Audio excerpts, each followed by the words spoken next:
आपा तजे हरि भजे नक्सिक तजे विकार, सब जीवन से निर्भर रहे साधु मता है सार। साहब यहाँ पर 5 बातें बताते हैं। कौन कौन सी 5 बातें?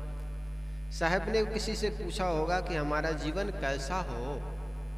हे गुरुदेव, आप जीवन जीने की बहुत से कलाएं बताएं, बहुत से ढंग बताएं, लेकिन कुछ ऐसे सूत्र बताइए जिससे हमारा जीवन धन्य हो जाए। साधक निवेदन करता है तो गुरु उनके उत्तर देते हैं। साधक के मन में जब जिज्ञासा जगे तो जिज्ञासा की पूर्ति गुरुदेव करते हैं। सदगुरु कबीर साहब से साधक ने पूछा कि मेरे जीवन का यावत क्रियाएं कैसे हो, जीवन कैसा हो, सुंदर कैसा बने। तब साहब ने कहा आपा तजे हरि भजे। आपा कहते हैं अहंकार को। आपा का 2 अर्थ होता है।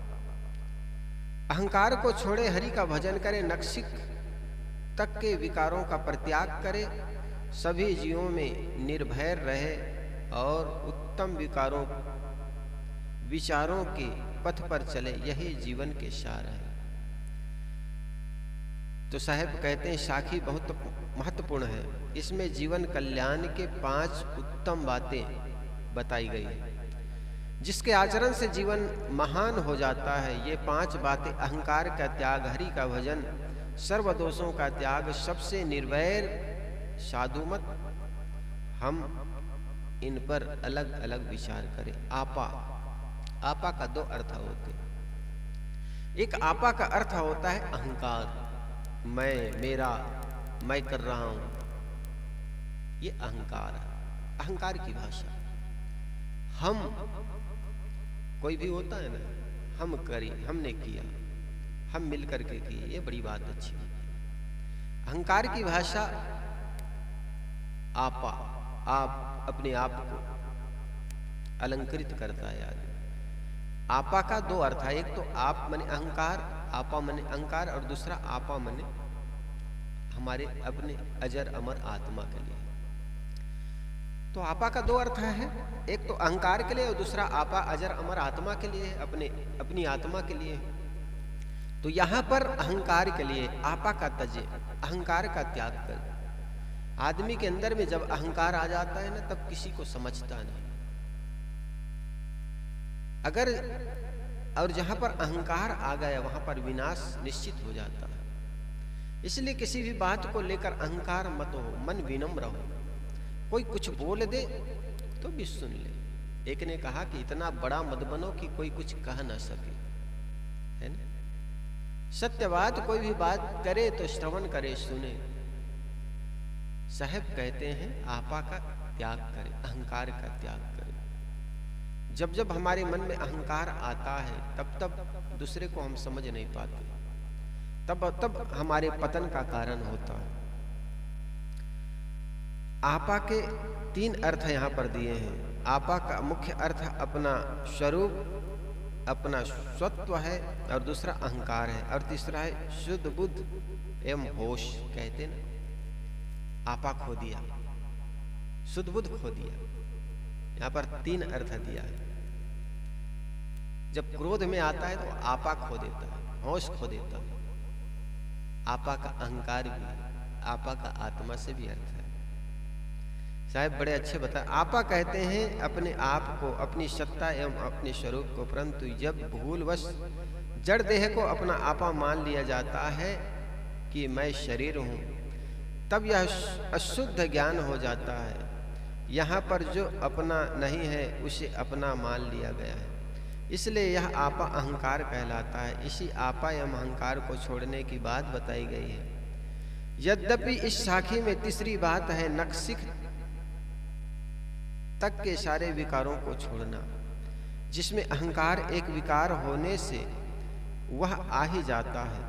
परंतु अहंकार का सर्वाधिक महत्व होने से सद्गुरु ने हमें अलग से और पहल रखा है। अहंकार सारे बंधनों की जड़ है। देह गेह आदि संसारिक प्राणी पदार्थों में मैं मेरा मान लेने के बाद ही सारे बंधन बनते हैं और सारे दुखों की उत्पत्ति होती है। और मात्र एक अहंकार के छूट जाने पर सारे बंधन समाप्त हो जाते हैं। जो अपना नहीं है उसे अपना मानना अनैतिकता है। एक व्यक्ति होता है, प्रथम व्यक्ति तो वो होता है जो मेरा है, वो मेरा। आदमी के तीन कैटेगरी, तीन प्रकार बताया। सबसे निम्न प्रकृति के आदमी तेरा सो मेरा, मेरा सो मेरा। तेरा भी मेरा है और मेरा भी मेरा है। बीच मध्यम वर्ग के व्यक्ति कहता है मेरा सो मेरा, तेरा सो तेरा। लेकिन उत्तम व्यक्ति कहता है तेरा सो तेरा, मेरा भी तेरा। तेरा तुझको सौंपता क्या लागत है मोर। कबीर कमाई आपनी निष्फल कभी न जाए, बोए पेड़ बबूल का आम कहां से खाए। जो भी काम करे उसको निष्काम पूर्वक करना। तेरा तो तेरा है ही, भगवान मेरा भी आपका। तेरा तुझको सौंपता क्या लागत है मोर, है ना। अहंकार साहब कहते आपा तजे। फिर कहते हैं साहब हरि का भजन करें, हरि का भजन। एक संत झाड़ के नीचे बैठा हुआ था। एक मनचले युवक ने कहा बाबा क्या कर रहे हो। उन्होंने कहा भजन कर रहा हूं, माला फेर रहा हूं। संत ने कहा ना हाथ में माला है, ना कोई मुख से भजन गा रहे हो, कहते हो माला फेर रहा हूं, भजन कर रहा हूं। उन्होंने कहा बेटा माला हाथों से फेरा नहीं जाता है। साहब ने कबीर, सदगुरु कबीर ने कहा माला तो कर में फिरे, जीभ फिरे मुख माए, मनवा तो 34 फिरे सो तो सुमरे ना है। माला तो हाथ में फिरता है और जीभ कहाँ फिरता है, मुख में फिरता है। बोलते हैं तब फिरते हैं। कुछ लोगों को होती ना आदत बोलने की। तो साहब कहते हैं माला तो कर में फिरे, जीभ फिरे मुख माए, मनवा तो 34 फिरे सो तो सुमरे ना है।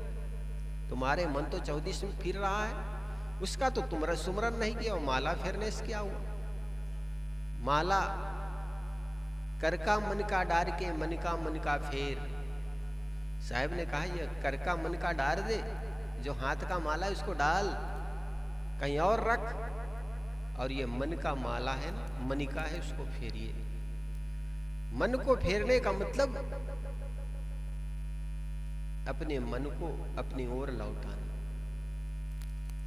देखो संत मार्ग में कोई साधक आता है तो उसको मुंडन किया जाता है, मूड़ना, उसको कहते हैं मूड़ना कहते हैं।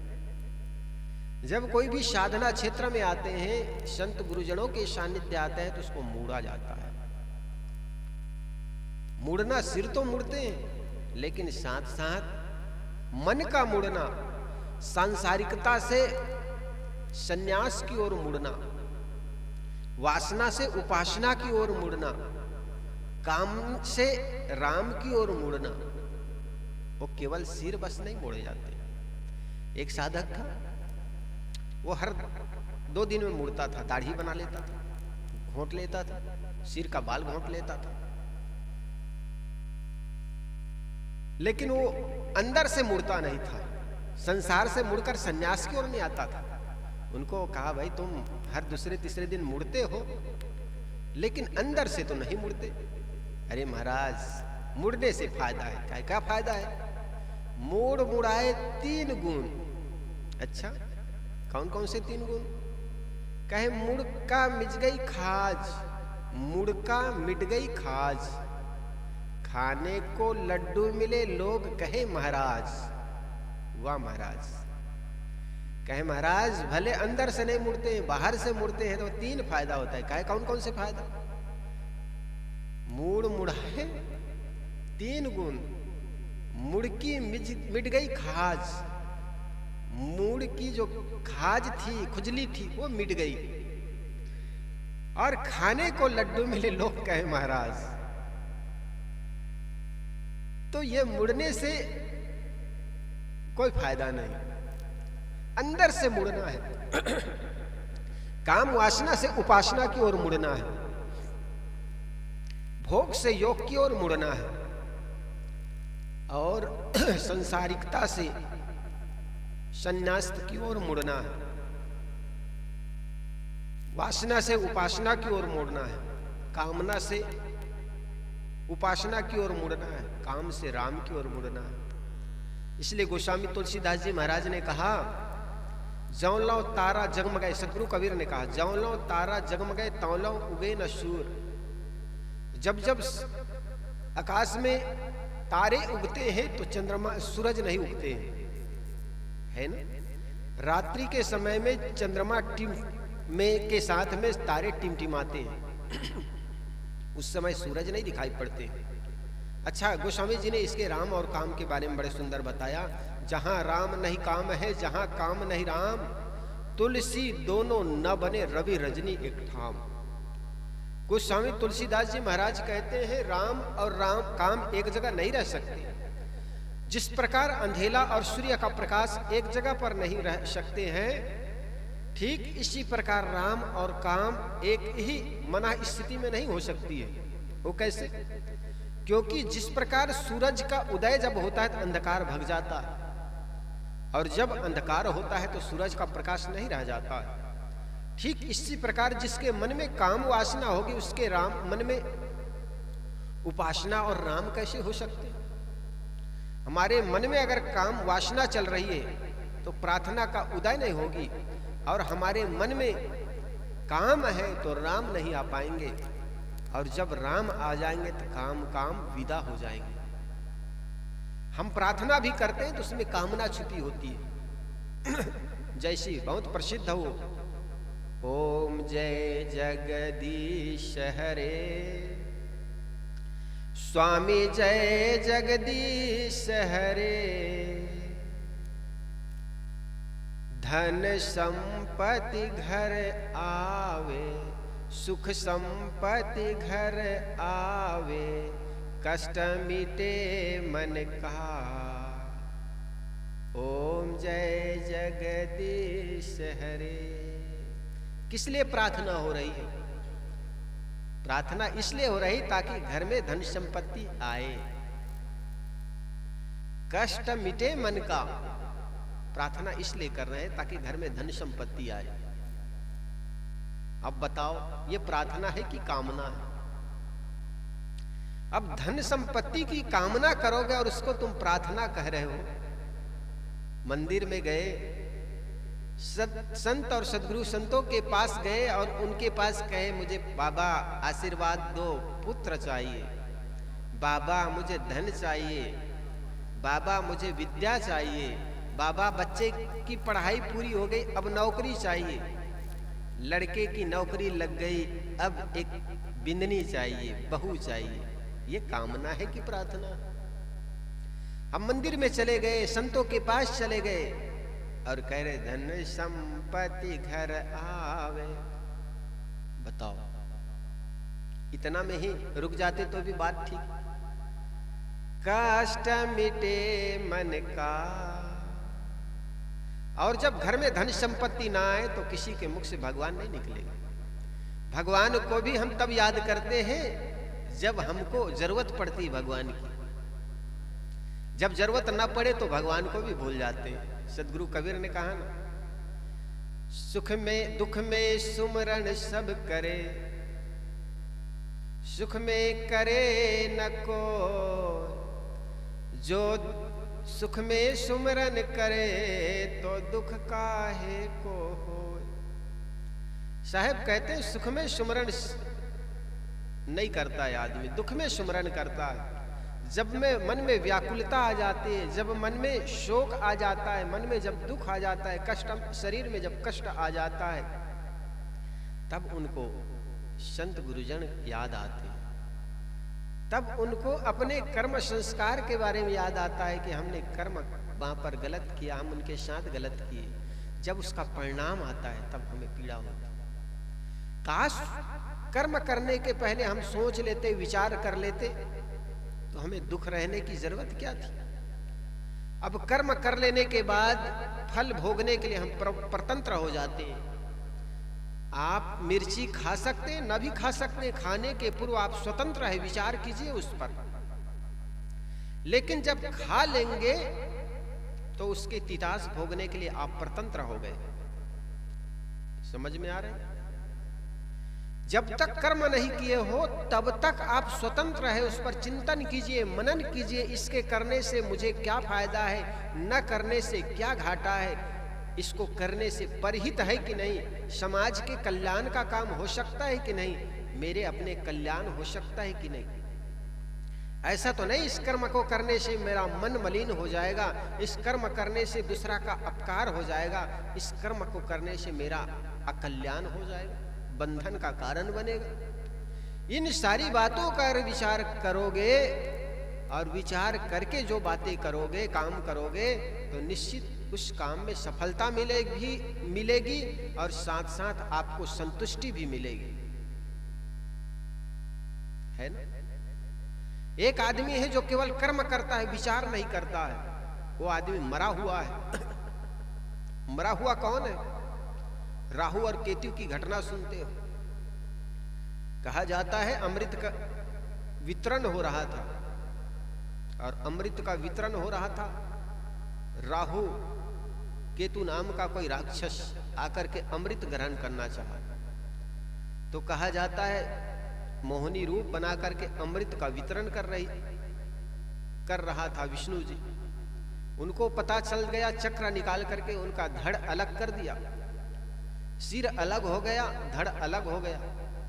इनका एक संत बड़े अच्छे अपनी बात कह रहे थे, राहु केतु कौन है?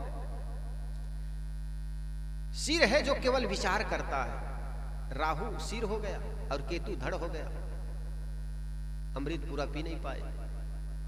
और कहा जाता है केवल ऊपर आदमी सिर के कंधे का ऊपर का जो भाग विचार करता है, और नीचे का भाग जो है वो कर्म इंद्रियां है, वो केवल कर्म करता है। और जो आदमी कर्म करता है विचार नहीं करता है, और एक आदमी केवल विचार करता है कर्म नहीं करता, दोनों मरा हुआ है। इसलिए हमें कर्म करना है, वो विचार करके करना है। एक आदमी था,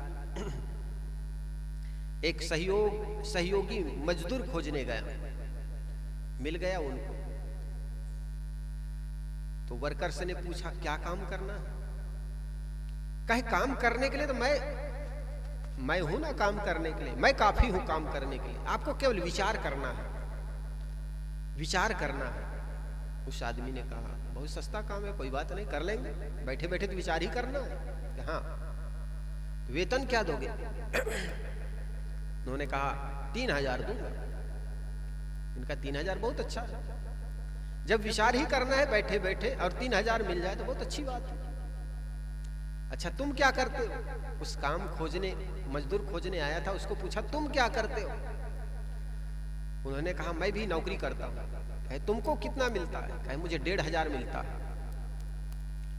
तो उस मजदूर ने पूछा जब तुमको 1500 मिलता है तो मुझे 3000 कैसे दोगे और कहां से दोगे? उस आदमी ने कहा ये तो तुम सोचो, सोचने और विचारने का तुम्हारा काम है, मैं तो केवल काम करूंगा।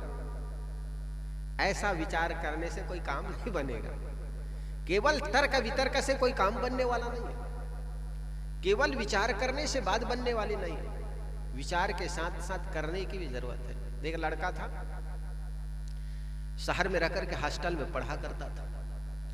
आज घर आया तो माँ कहती बेटा घर आए तो कम से कम पहले फोन कर लिए होते, और फोन करके आते तो तुम्हारे लिए कम से कम जलपान बना करके रखती।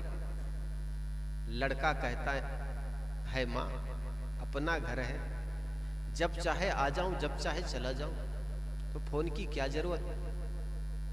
लड़का की भी बात ठीक, लेकिन माँ की ममता। माँ कहती बेटा कम से कम घर आए तो कुछ जलपान बना करके रखते। माँ बड़ी भोली भाली थी। लड़का अंदर आया, कुर्सी पर बैठा, माँ कहती बेटा पहले जलपान कर लो।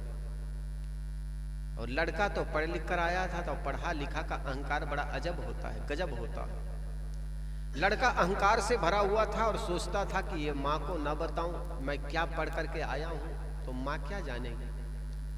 लड़का लॉ कॉलेज पढ़ करके आया था, दर्शन शास्त्र, तर्क शास्त्र जिसको कहते हैं। तो लड़का के मन में हुआ कि माँ को न बताऊं तो माँ जान नहीं पाएगी। तो लड़का कहता है माँ तुम जानती हो मैं कौन सी विद्या पढ़ करके आया हूँ? माँ कहती बेटा कौन सी विद्या पढ़ करके आए हो? तो लड़का कहता है माँ मैं बहुत बड़ी विद्या पढ़ करके आया हूँ जिससे 2 का 3 बना सकता हूँ। माँ कहती बेटा पहले जलपान करना। लड़का सुना ही रहा था, उतने में माँ 2 लड्डू ले आई और 2 लड्डू प्लेट में ला करके रख दी टेबल पर। और माँ कहती बेटा पहले जलपान कर लो फिर बातें होंगी। लेकिन जिस लड़के के मन में अहंकार भरा हो वो दूसरे को कहाँ समझ पाता। लड़का के मन में हुआ कि इस माँ को बताऊं ना तो कैसे समझ पाए। तो लड़का ने बात शुरू की, माँ जानती हूँ मैं बहुत बड़ी विद्या पढ़ करके आया हूँ, इतनी बड़ी विद्या कि मैं 2 का 3 बना सकता हूँ। माँ भोली भाली थी, माँ सोचती मेरे बेटा इतनी बड़ी विद्या पढ़ करके आया, इसका मतलब 2 मकान का 3 मकान बना सकता है, 2 गाड़ी का 3 गाड़ी बना सकता है। मेथड का एक सवाल है, वो तो मेथड होता है, गणित होता है, तर्क तो तर्क होता है। माँ सोचती इसका मतलब बेटा 2 मकान का 3 मकान बना सकता है, इतनी बड़ी विद्या। लड़का कहता हाँ माँ इतनी बड़ी विद्या मैं पढ़ करके आया हूं। देखो माँ ये कितने लड्डू है? माँ कहती है बेटा 2। कहे गिनो। तो माँ कहती 1 और 2। माँ कहती 1 अब ये 2। लड़का कहता 2 और 1 कितने हुए? माँ कहती 3। लड़का ने कहा देखो माँ मैंने 3 सिद्ध कर दिया ना। माँ कहती बेटा सिद्ध भले कर दो लेकिन 2 है। तो लड़का कहते माँ तू पहले सिद्ध करो तो बताऊं मैं तो सिद्ध कर दिया ना, 2 और 1 3। अब दूसरे तरफ से गिनो। माँ फिर दूसरे तरफ से गिनती 1 2। तो देखो 3 कर दिया ना, मैंने सिद्ध कर दी। उनका बूढ़ा बाप था और पिता आखिर उसी का पिता था, वो भी उन्हीं के जैसे था। उन्होंने दूर में बैठा था, आकर के कहा बेटा मैं जान गया, बिल्कुल तुम बहुत बड़ी विद्या पढ़ करके आए हो, मैं समझ गया। ये तुम्हारी माँ भोली है, इसकी समझ में आएगी नहीं। 1 लड्डू को उनके बाप खा लिया, उन्हीं के जैसा था वो भी। 1 लड्डू के स्वयं खा लिया, 1 लड्डू को उनकी मम्मी को दे दी, इसको तू खा ले। और लड़का को कहा बेटा तीसरा जो लड्डू तूने सिद्ध किया है ना उसको तू खा ले। लड़का तो ठगा सा रह गया। तर्क कोई जीने की चीज थोड़ी है, तर्क से कोई पेट थोड़े भरता। तर्क तो तर्क होता। तो ये खाली तर्क, केवल विचार। आंखें तो है, वैसे ही है जैसे एक आदमी की आंखें हो लेकिन पैर ना हो। वो देख तो सकता है बहुत दूर दूर तक लेकिन चल नहीं सकता। और दूसरा आदमी जिनके पैर तो है लेकिन आंखें नहीं, वो चलेगा कहां? देख तो सकता नहीं, वो चलेगा तो गिरेगा खाई खंडक में या कंकड़ कांटों में उलझ करके मर जाएगा। हमारे जीवन के साथ भी ऐसी घटना घट रही है। प्रकाश, ज्ञान रूपी प्रकाश नहीं है, संयम रूपी ब्रेक नहीं है, और अंधकार रूपी रात्रि में, अज्ञान रूपी रात्रि में, उम्र रूपी सड़क पर जिंदगी रूपी मोटरसाइकिल चलाए चले जा रहे हैं। बताओ क्या हो? एक लड़का मोटरसाइकिल चलाए जा रहे थे रात्रि के अंधेरे में। एक जगह चौराहे पर सिपाही ने रोका, रुको रुको तुम खतरा हो जाएगा, लाइट है नहीं, चलाए जा रहे हो। उस बाइक वाले ने कहा भाई साहब पहले आप हट जाओ, खतरा तो बाद में होगा, मेरे बाइक में ब्रेक भी नहीं है।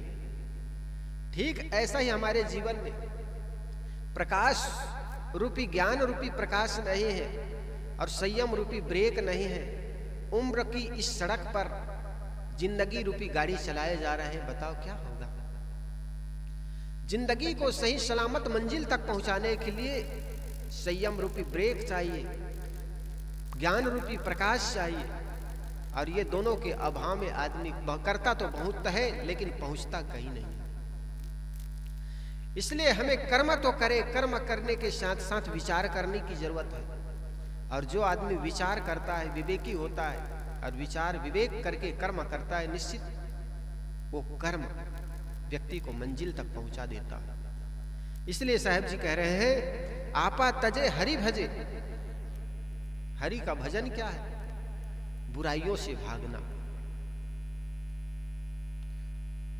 बुराइयों से भागना ही हरि का भजन करना है। अपने चित्त का एकाग्र, सदगुरु कबीर ने कहा ना कि मन की तरंग मार लो बस हो गया भजन, बुरी आदत सुधार लो बस हो गया भजन, आखिर और क्या करना। साधु का अर्थ है जिन्होंने सारे बुराइयों को त्याग दिया है कि केवल भेष पकड़ लेना कोई साधुता का लक्षण थोड़े।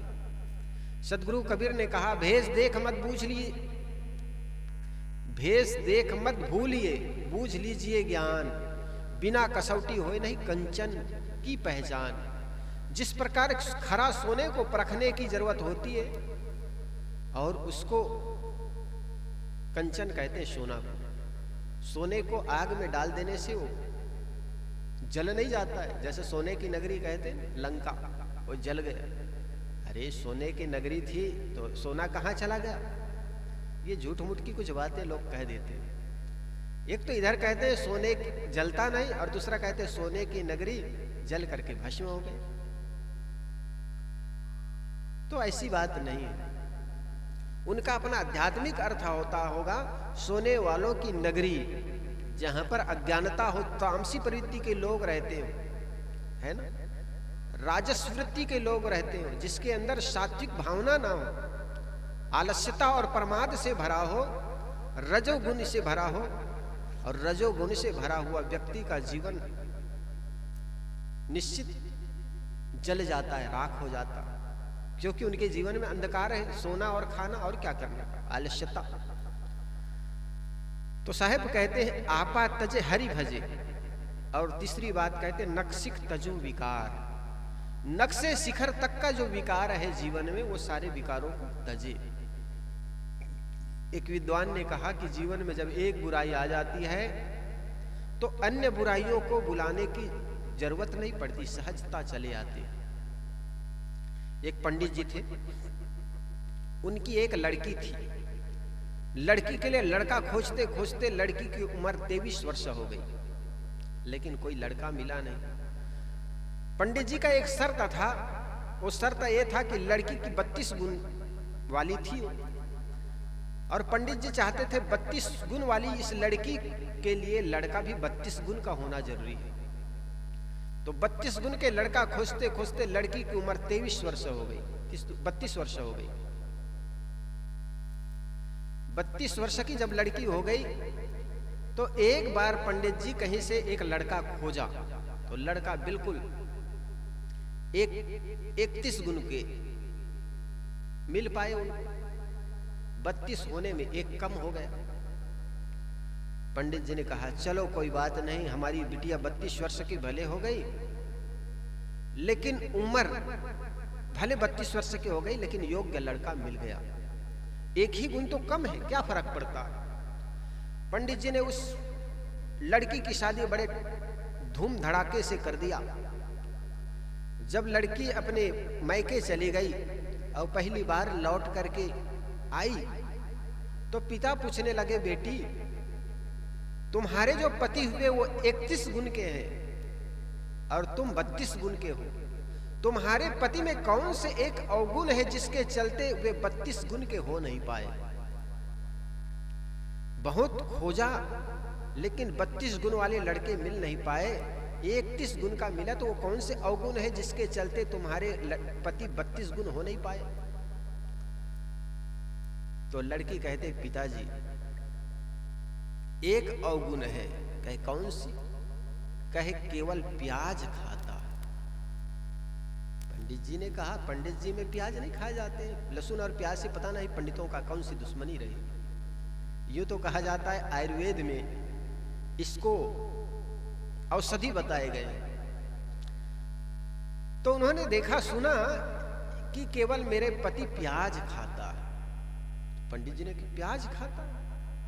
चलो कोई बात नहीं बेटी, प्याज ही तो खाता है, क्या वे प्याज रोज खाते हैं? पंडित की लड़की कहे नहीं पिताजी, प्याज वे रोज नहीं खाते, प्याज तब खाते हैं जब वो शराब पीते हैं। शराब का नाम सुना तो पंडित जी के तो आंखें खुली की खुली रह गई, फटी की फटी रह गई। अच्छा वो शराब पीते हैं? कहे क्या रोज पीते हैं? कि नहीं पिताजी, शराब वे रोज नहीं पीते, जब वे मांस खाते हैं तब शराब पीते हैं। पंडित जी ने कहा मांस? मांस भी खाते? कि नहीं पिताजी, वो रोज रोज नहीं खाते। अच्छा कब कब खाते?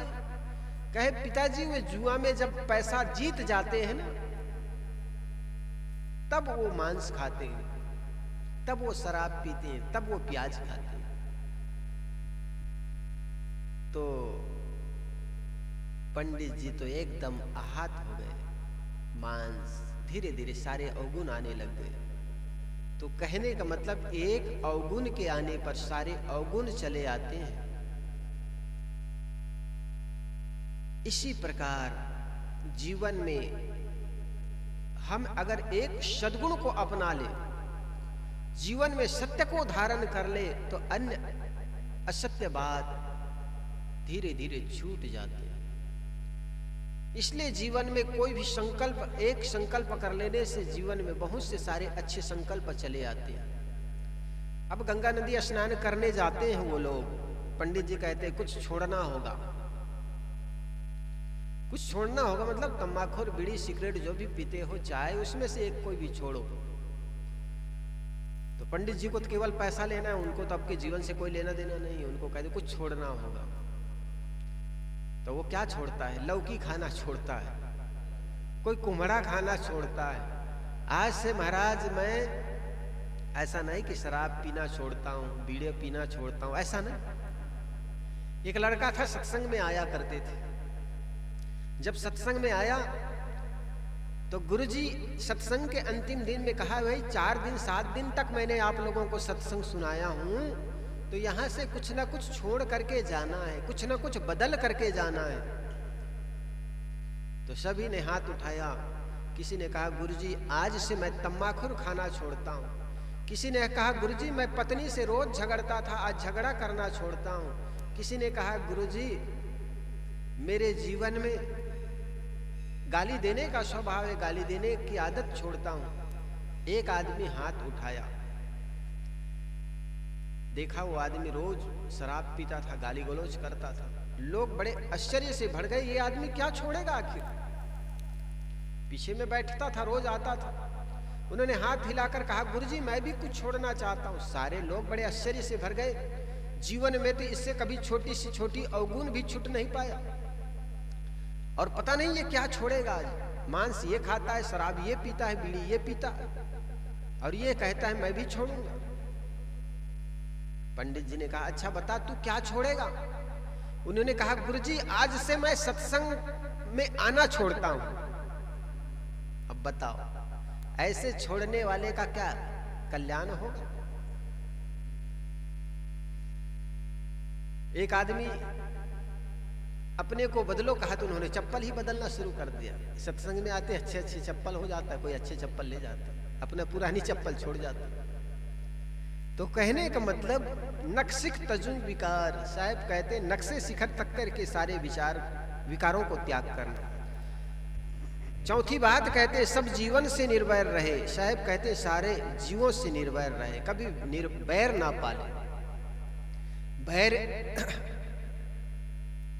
हमारे जीवन में वो भी बंधन बनाता है। जिस आदमी से हम बैर रखते हैं उस आदमी को कभी भूल नहीं सकते, और जिस व्यक्ति से हम राग करते हैं उस व्यक्ति को भी हम भूल नहीं सकते।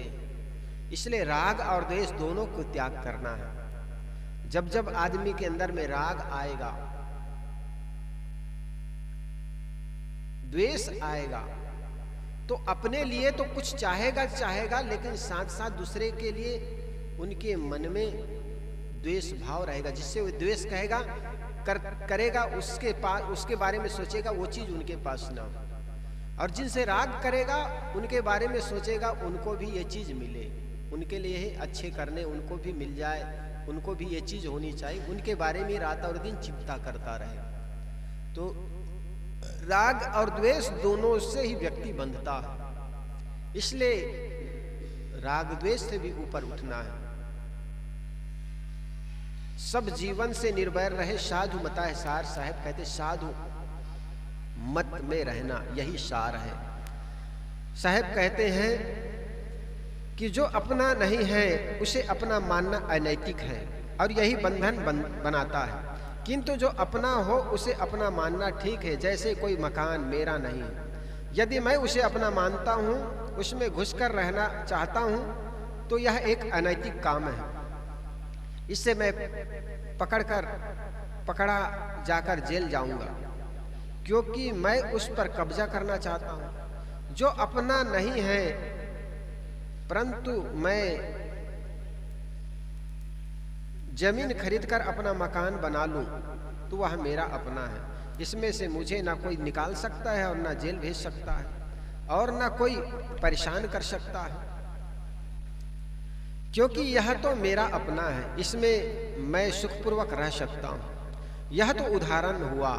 विचार करके देखा जाए तो मेरा अपनी आत्मा के अलावा यहाँ मेरा कुछ नहीं है। और तो और यह अपनी मानी देह भी अपनी नहीं है।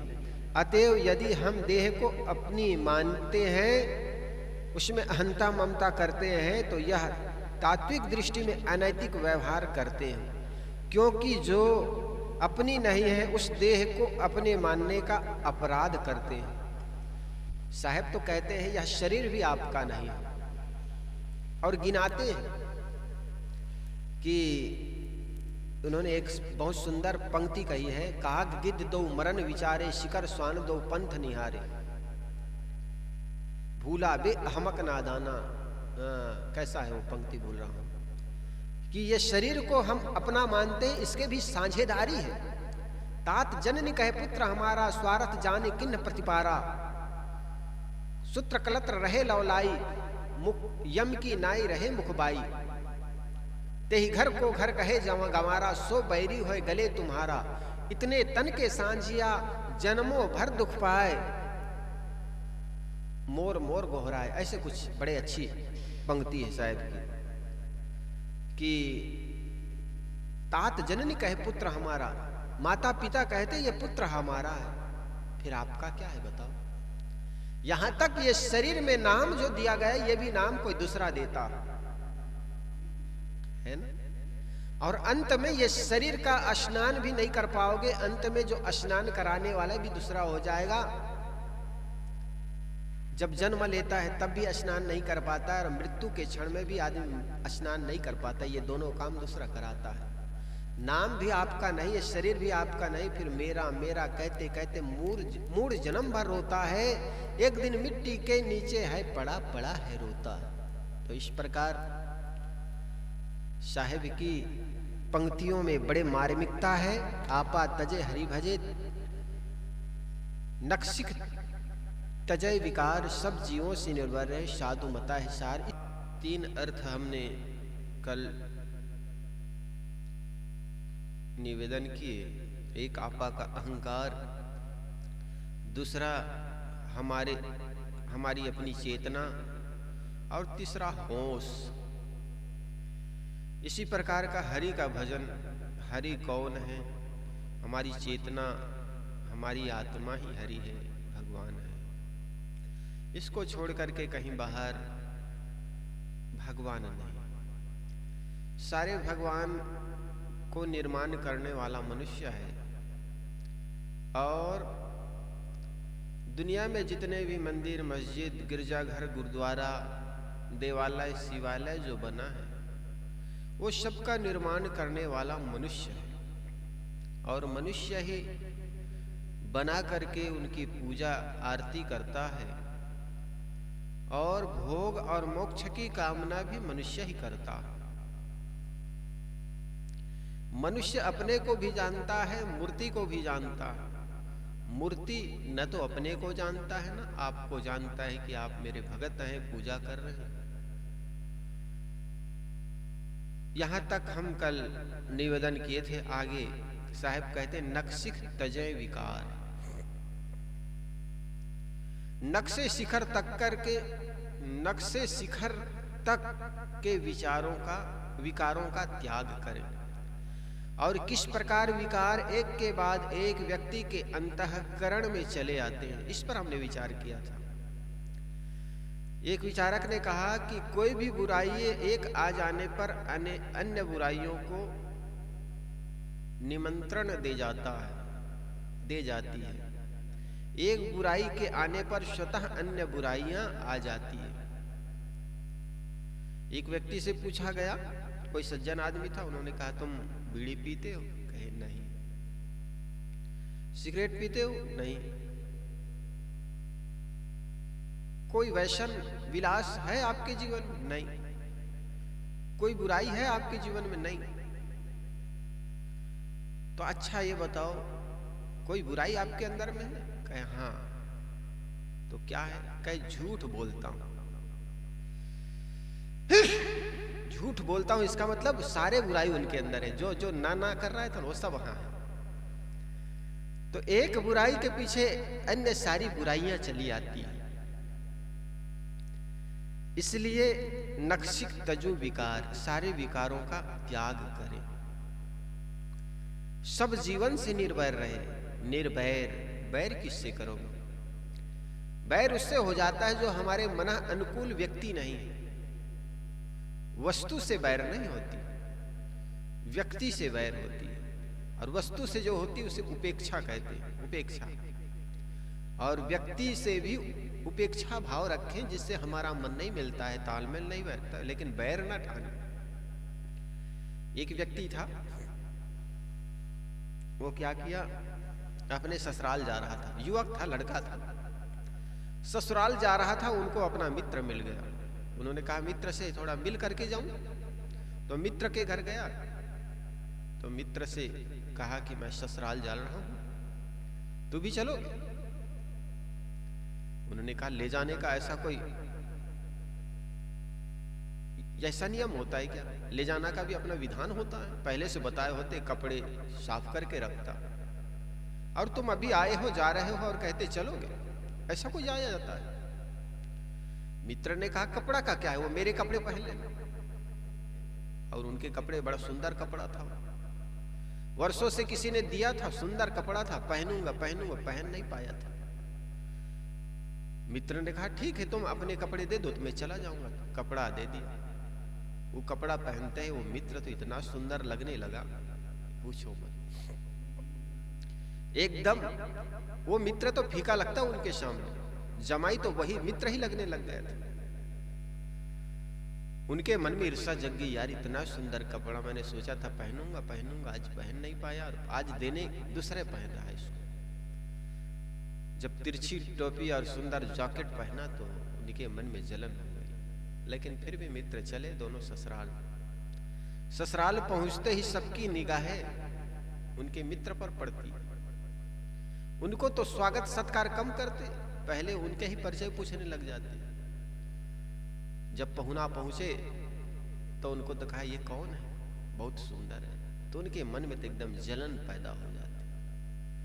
उन्होंने कहा ये मेरे मित्र हैं। मैंने कहा ससुराल चलोगे? मेरी अपनी ससुराल चलो। उन्होंने कहा ठीक है चलूंगा, लेकिन कपड़ा नहीं। सो कपड़े मेरे हैं, इनके नहीं है। मेरे ही कपड़े कहे जैसे वहां से निकला तो मित्र के मन में तो बड़े गलानी हुई, बड़ा अपमान महसूस हुआ। उन्होंने कहा मित्र तुम क्यों कहते हो ये कपड़े के बारे में? तुम्हें कपड़ा किसने पूछा? आपको तो केवल मेरा परिचय पूछा था, मेरा परिचय देना था, लेकिन तुम कपड़े की बात क्यों करते? अरे कपड़े तुम्हारा ही, मैं भी मानता हूं, अभी उतार करके दे दूंगा, लेकिन तुम कपड़े की बात क्यों करते हो? उनको बड़ी गलानी हुई, मित्र माफ करना, अब कपड़े की चर्चा ही नहीं करेंगे। दूसरे के घर गया बैठने के लिए, गांव में होता है, पाहुना को बुलाते हैं लोग। बैठने गए दूसरे के घर, भी उनको कहा पाहुना आइए बैठिए, ये कौन है, बड़ा सुंदर लग रहे हैं। फिर उनके मन में जलन पैदा हो गई, ये मेरे मित्र है। और मैंने कहा कि चलो ससुराल में जा रहा हूं, तो ये भी तैयार हो गए। रहे कपड़े कहते उनको ख्याल आ गया यार मित्र नाराज हो जाते। उन्होंने कहा रहे कपड़े सो इनका एक। वहां से जब निकला तो मित्र ने कहा कपड़े की बात क्यों करते हो, तुमको किसी ने पूछा कपड़े की बात? उन्होंने कहा मित्र माफ करना, इस बार अब भूल नहीं करूंगा, अब ये कपड़े की बात ही नहीं करने का। तीसरे के घर गए तो वहां पर तो उनके घर के गार्जियन नहीं थे, मालिक नहीं थे, उनकी बिटिया थी, युवती थी। उन्होंने सेवा सत्कार करते हुए कहा ये महाशय कौन है? एकदम प्रभावित हो गई उससे। अब उस स्त्री को प्रभावित, उस लड़की को प्रभावित देख करके वो पाहुना तो एकदम से अंदर से और जलन। उन्होंने कहा ये मित्र है मेरे, गांव के रहने वाला है, मैंने कहा ससुराल चल रहा हूं तू भी चलेगा? इन्होंने तैयार हो गए। रहे कपड़े सो कपड़े की बात ही मत करना, ये किसी भी का हो, क्या लेना देना। अंदर के में जो होता है वही निकलता है। अंदर से तुम कितने अपने को बाहर से संभालो, लेकिन अंदर में जो भाव भरा हुआ है वही भाव बार बार निकलेगा। होता है ना कई बार अंदर में जो गलतियां हैं, अंदर में जो गालियां, 1000 बार पश्चाताप करोगे अब नहीं करूंगा, फिर भी जब काम आएगा, समय आएगा तो छोड़ेगा। स्वभाव निकल आती है, बार बार आदमी भूल करता है, पश्चाताप करेगा, लेकिन वो याद भूल जाएगी पश्चाताप किया था, तूने संकल्प लिया था, और फिर वही गंदी गंदी गालियां देना शुरू करता है आदमी। टट्टी पेशाब की जगहों का बार बार याद करता है गालियों के रूप में। तो साहब कहते हैं ये सारे वैर विरोध की बातें सब जीवन से निर्वैर रहे, वैर नहीं निर्वैर, समता भाव, तुम हम तुम एक ही लोहू। साहब कहते हैं एक ही प्रकार रक्त लोहू हाड़ मांस मज्जा से बना हुआ यह शरीर है। किससे भेद करोगे, किससे राग करोगे और किससे द्वेष करोगे? सब प्राणी मात्र में परमात्मा का वास है। तुझ में राम मुझ में राम सब में राम समाया है, कर सभी से प्यार बंदे कोई नहीं पराया। किससे दुराव रखोगे, किससे मित्रता करोगे? जिनसे मित्रता करते हो वो भी एक दिन छूट जाते हैं, और जिनसे तुम प्रेम करते हो वह भी एक दिन छूट जाता है। तो किससे प्रेम और किससे द्वेष करना? जिससे तुम प्रेम करते हो वो भी समय से काम नहीं आता, और जिससे कई बार द्वेष भाव रहता है वो आदमी भी आपका विकट समय में काम आ जाता है। इसलिए एक मास्टर जी थे, मास्टर जी की पत्नी थी।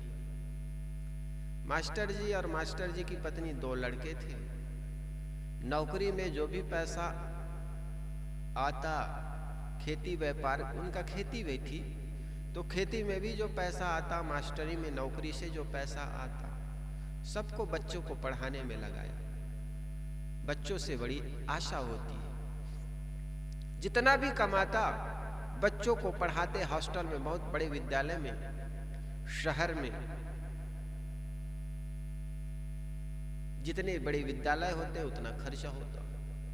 तो जो भी पैसा आता, माँ बाप के होने के नाते बच्चों पर काफी ध्यान दिया। बच्चे खूब पढ़ लिख करके अपनी अपनी जगहों पर अपनी अपनी योग्यता के अनुसार सेटल हो गए। माँ बाप सोचे कि अभी तो बच्चे पढ़ ले, फिर बुढ़ापा में बच्चों के साथ जिएंगे। हर माँ बाप की यही ख्वाहिश होती है कि हमारे बच्चे साथ में हमारे होंगे और बड़े अच्छे ढंग से जिएंगे, लेकिन होता उल्टा। उन मास्टर मास्टरीन दोनों खूब पैसे कमाए, सबको बच्चे में लगा दिए। बच्चे अपनी अपनी योग्यता के अनुसार एक नोएडा में सेटल हो गया और दूसरा अमेरिका में चला गया। दोनों अपनी अपनी जगहों पर सेटल हो गए। सेटल होने के बाद दोनों की शादी हो गई।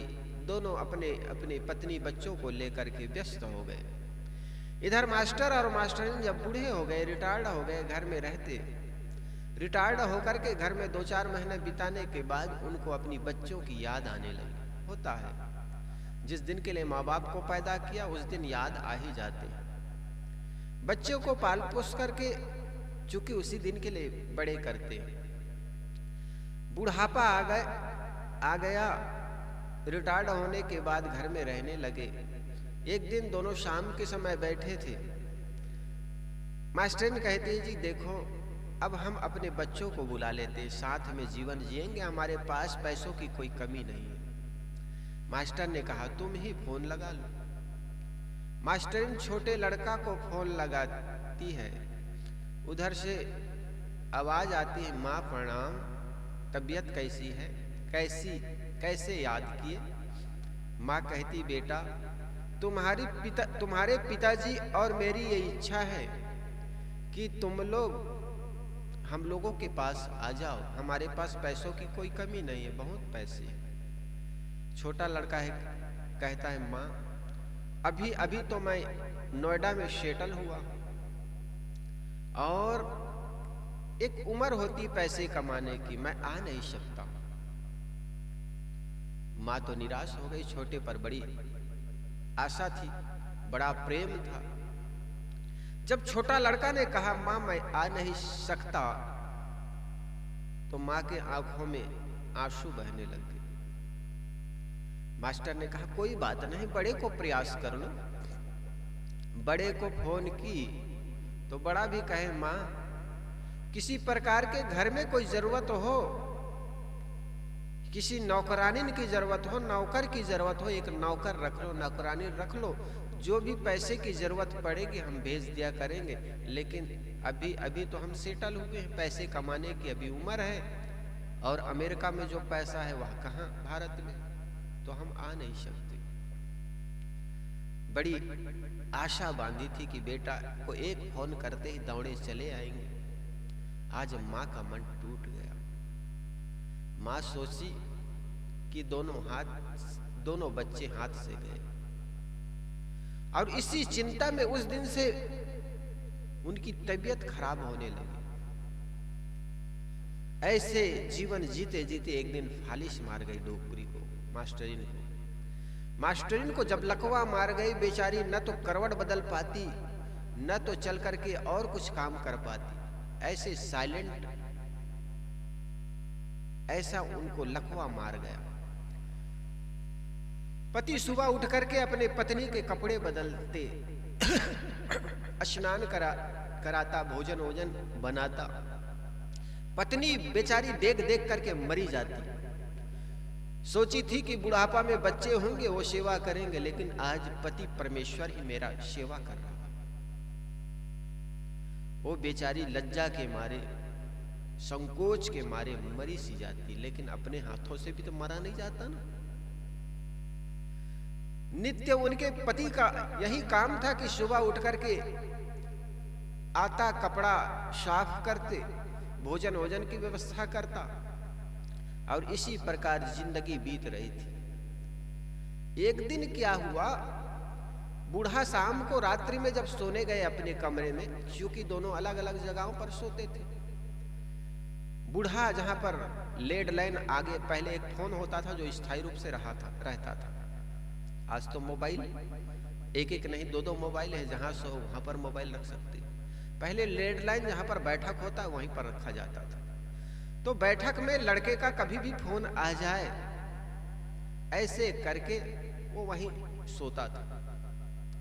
जब बुढ़िया को, मास्टर को लकवा मार गया, तो मास्टर ने फोन किया, जी तुम्हारी जो माँ है उनको लकवा मार गया और उनकी सेवा की जरूरत है, तुम आकर के सेवा करो। दोनों लड़कों ने हाथ झटक दिया, कहे पिताजी कुछ भी रुपए की जरूरत हो तो हम दे देंगे, हम आ नहीं सकते। अब इसी चिंता में बेचारा वो सेवा करे, भोजन की व्यवस्था करे कि अपनों को संभाले, बूढ़ा हो गया था। ऐसे करते करते कुछ दिन बीते और एक बैठक रूम में सोया करता था, पत्नी दूसरे रूम में सोया करती थी। तो बैठक रूम में जहां पर लैंडलाइन रखा हुआ था वहीं पर वो सोता था। रात्रि में सेवा करने के बाद जब जाकर के अपने रूम में सोया तो वो मास्टर तो सोते रह गए। रात्रि में अचानक अटैक आया, इतना साइलेंट अटैक कि बगल में सो रही पत्नी को भी बता नहीं पाई कि मैं मरा जा रहा हूं, अब अटैक आ गया। बेचारा इतना साइलेंट अटैक आया बैठक रूम में कि वहीं पर वो मर गया। अब इधर बेचारी फालिश का मारा उनकी पत्नी, वो देखती सुबह 5 बजे उठ करके तो पतिदेव आ जाया करते थे सेवा के लिए, लेकिन आज 8 बज गए, 9 बज गए, 10 बज गए। जब 10 बज गए तो उनके मन में संदेह हुआ कि पति तो रोज आ जाते थे लेकिन आज 10 बज गए, क्या बात है। वो बेचारी पैर से चल तो नहीं सकती लेकिन बिस्तर से अपने को उछाली, वो बिस्तर में ही बैठे उठ करके किसी भांति, क्योंकि उनके होश वास तो थे, मस्तिष्क का तो ठीक था, अपने को किसी भांति गिराई और गिरा करके उस रूम में खिसकते खिसकते घंटों भर बाद में बैठक रूम में गई। बैठक रूम में वो हाथ तो भी उठा करके चादर नहीं खींच पाती थी, तो पतिदेव सोए हैं चादर तान के, तो उन्होंने दांत से चादर को पकड़ करके खींची तो पता चला पतिदेव तो गए, राम नाम सत्य हो गया उसका। वो बेचारी अब फालिश का मारा शरीर से कुछ कर नहीं सकती, न तो फोन उठा करके कर सकती किसी को, लेकिन लैंडलाइन का जो वायर था वो वायर को खींची, तो खींचने से क्या हुआ, फोन के जो डायल नंबर है ना, वो शाम को जो डायल नंबर किया था वही नंबर लग गया। लगने से सामने वाले से आवाज आई कि हेलो हेलो, लेकिन बेचारी कुछ बोल नहीं सकती थी, आवाज आती नहीं थी। वो नंबर पड़ोसी का था। अब बेचारी भूखे प्यासे 2-2:30 बजे तक उनका भी राम नाम सत्य हो गया था वहीं पर बैठे बैठे। पास पड़ोस के लोगों ने देखा ये मास्टर और मास्टरनी सुबह जग जाते थे, लेकिन आज क्या बात है 2 बज गए हैं लेकिन जागे नहीं। अच्छा, सुबह करीब 11-12 बजे जो लैंडलाइन से फोन आया था उसी घर से आया था, लेकिन सामने से कोई आवाज नहीं आई थी। ये सोच करके कि क्या पता नहीं क्या हो गया है, दरवाजा अभी तक खुला नहीं, दरवाजा को ठोके ठठाए बजाए, अंदर से कोई आवाज नहीं आई तो दरवाजा को तोड़ा गया। दरवाजा जब तोड़ा गया तो पता चला दोनों एक ही जगह पर शरीर पूरा कर गए थे, मर गए थे। पड़ोसियों ने सोचा अब ये तो मर ही गए हैं, अब कम से कम उनके लड़कों को फोन करके सूचना तो दे दे। फोन किया गया उसी फोन से घर का, तो घर का फोन उनके एक लड़का को फोन किया गया। उधर से आवाज आई, हाँ माताजी।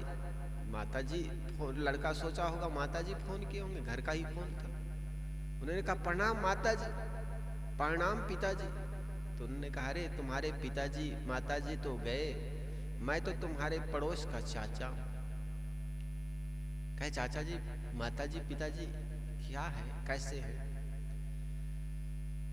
चाचा ने फोन किया, अरे तुम्हारे पिताजी और तुम्हारे माताजी का देहांत हो गया और तुम आ रहे हो कि हम फूंक दें।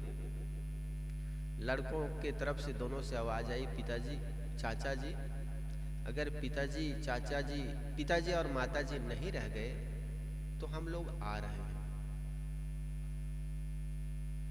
अब लड़कों माताजी पिताजी नहीं रह गए तब आ रहे हैं, अब क्या मिलेगा उससे? अब बड़ा भंडारा कर दे, लोगों को बुला करके खूब मिठाई मिष्ठान खिला दे, उससे क्या फर्क पड़ेगा? जीते जी सेवा जो करना चाहिए वो कर नहीं पाए। तो चाचा ने कहा तुम लोग आ रहे हो कि हम फूंक दें? और तुम्हारे माता पिता तो उसी दिन मरना शुरू कर दिया था जिस दिन तुम माँ को लकवा मारा था, पिता ने फोन किया था और तूने आने से मना कर दिया। उसी दिन से ये लोग मरना शुरू कर दिए थे। अब तो मरने की प्रक्रिया पूरी हो गई, तुम आ रहे हो कि हम फूंक दे। तब ये लोग आए उस गांव में। ऐसी हालत होती है। जिसको तुम बड़ा प्रेम करते हो, जिससे तुम बड़ी आशा रखते हो, वो भी निराशा का कारण हो जाता है। इसलिए जहां तक हो सके जीवन में निर्वैरता हो, किसी से मोह मत हो, सबसे प्रेम कर लो। इसलिए सदगुरु कबीर ने कहा, प्रेम पाठ का चोलना पहिर कबीरू नाच, पानिप दिन हो तासु को जो तन मन बोले सांझ। प्राकृतिक विश्व सत्ता भी उसी के जीवन को चमक देती है, उसी के जीवन में हाईएस्ट उड़ान भरती है प्रकृति, जो व्यक्ति सबके साथ प्रेम का बर्ताव कर। तुझ में राम, मुझ में राम, सब में राम समाया है, कर सभी से प्यार बंदे कोई नहीं पराया। इसलिए किसी से बहुत बैर और ना किसी से बहुत मोह करना चाहिए। आगे साहब कहते हैं, पांचवी बात, साधु मता है सार। जीवन में साधु मत क्या है? समता से रहना, समता भाव ही साधु मत है। और समता जिस व्यक्ति के जीवन में आ जाती है, उसका जीवन धन्य हो जाता है। उत्तम विचारशील स्वभाव एवं त्याग भाव। सद्गुरु कहते हैं कि सुविचारित पथ पर चलो, अपने मन, वाणी और इंद्रियों का ऐसा व्यवहार करो कि दूसरे को यथासंभव कष्ट न हो, और त्याग भाव से हो। समता भाव का अर्थ है कि जैसे मानव मात्र की एक जाति है, वैसे उन्हें एक जाति का समझो। ऊंच नीच, छुआछूत आदि का पाखंड दूर करो। निर्जीव पदार्थ एवं पुतलों को न पूजो।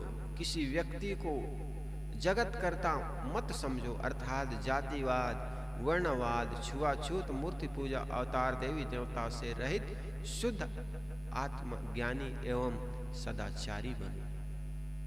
उक्त पांचों बातों के हो जाने पर सद्गुरु कहते हैं कि तब जीवन का मानो सार प्राप्त हुआ। स्वरूप स्थिति रहने में ये पंचामृत है। इन्हें अपने आचरण में उतारने का प्रयास करो, और निश्चित जो व्यक्ति ये पांचों बातों को अपने जीवन में उतार लेता है, उनका जीवन धन्य हो जाता है, उनका जीवन सुखमय हो जाता है। तो साहब ने कहा, आपा तज हरि भजय, नक्सिक तजय विकार। सब जीवन से निर्भय रहे, साधु मता है सार। आप लोग भी गाइए एक साथ। आपा तजे हरि भजे, नक्सिक तजु विकार। आपा तजे भजय, नक्सिक तजय विकार। सब जीवन से निर्भय रहे, साधु मता है सार। कबीरा साधु मता है सार। आपा तजय हरि भजय, नक्सिक तजय विकार। आपा तजय हरि, नक्सिक तजय विकार। सब जीवन से निर्भय रहे, सब जीवन से निर्भय रहे, साधु मता है सार। कबीरा साधु मता है सार। ये साखी बराबर चिंतन और मनन करने योग्य है। आपा तजे हरि भजय, नक्सिक तजय विकार। सब जीवन से निर्भय रहे, साधु मता है सार।